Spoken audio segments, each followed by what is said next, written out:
So let's talk about the different strategies for washing your hands. Just like you would any other day, maybe this is really basic for you, but it's important to note a few things, especially for testing purposes. So you turn on the faucet, you get your hands wet, grab some soap, and then lather and scrub your hands. You should see the suds forming, and it's really important to note that you need to do this for at least 20 seconds. That's something that will probably be tested. So scrubbing for at least 20 seconds. Rinsing it off, and then drying your hands with a paper towel. Those blow dryers in bathrooms are actually really disgusting because they just take all of that air that's in the bathroom and blow it onto your hands. And that air is full of poop. It's full of all the germs that come out of the toilet whenever you flush. So just skip that next time you go anywhere and that's in there. And just use a paper towel. Make sure you dry your hands completely. Pathogens or bacteria, viruses, they love moist surfaces. Sorry if you hate that word. So we need to completely dry our hands because we'll just get those germs going right back up. And then turn off the water with the paper towel, and then also open the door with the paper towel or regular towel, and then discard it. Not everyone washes their hands that goes to the bathroom. That might surprise some of you, but they don't. So you can't rely on that door handle being clean. It's probably not. So let's look at a few different ways. So this one on the left, it's really in depth. This is kind of what came about with the virus going on. So they give you some more steps.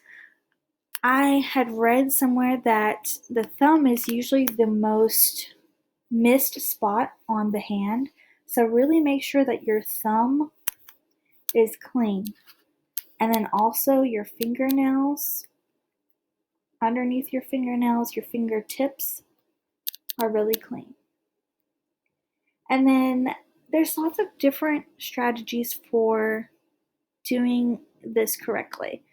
This one over here on the right is actually a story that you can tell yourself about a spider and all of this other stuff and these different ways of washing your hands. I've also seen where they put these pictures to songs, but I'll let you choose your own song to put these to. Just make sure that you're scrubbing for at least 20 seconds. Alrighty? Okay, these are all of the times that you need to wash your hands. And there's even more than this. So I'm not going to read all of them, but maybe I will because they're all important.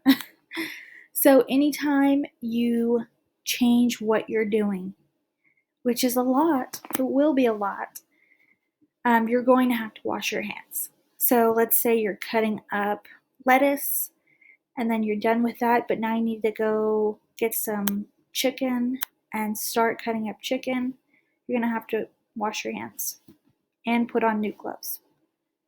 Another important one is before putting on gloves. You would think that you wouldn't have to wash your hands if you're using gloves, but we do. So you wash your hands before you put on gloves, and before you put on new gloves, next time you have to wash your hands.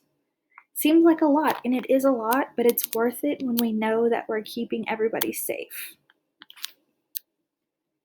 So if you go out and you eat something, let's say you go get a drink of water, you need to go ahead and wash your hands again because saliva can carry those bacteria that we do not want in our food.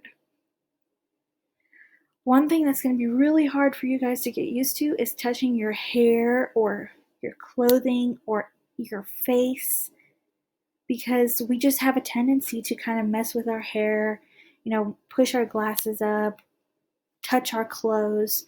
But anytime we touch anything basically other than food or food surfaces that have been cleaned, we have to wash our hands. Okay, really quick before we start that.